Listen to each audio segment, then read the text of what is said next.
C'est de la discussion que jaillit la lumière, a-t-on coutume de dire. C'est en cela que plusieurs jeunes ont choisi de se retrouver pour enfin chercher comment trouver cette lumière et mettre sur pied ce qu'ils appellent les états généraux des MAPAN.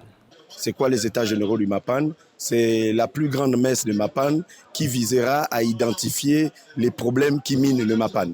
Donc ici à Toabè, nous sommes arrivés pour, n'est-ce pas, s'entretenir avec le comité des leaders de Atoabè qui vont à la fin nous pondre un document dans lequel nous pourrons identifier tous les problèmes liés au bien-être des populations de Atoabè.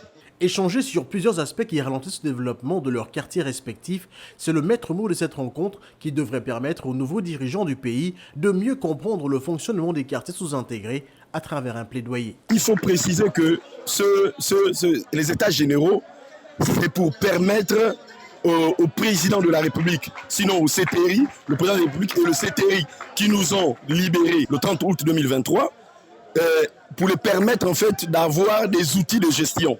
C'est-à-dire, le président de la République, s'il doit avoir une vue panoramique sur le MAPAN, il faille qu'on lui donne des éléments. Et nous sommes venus pour ça, récolter des éléments pour que le président puisse avoir certains éléments qui lui permettent d'agir au mieux.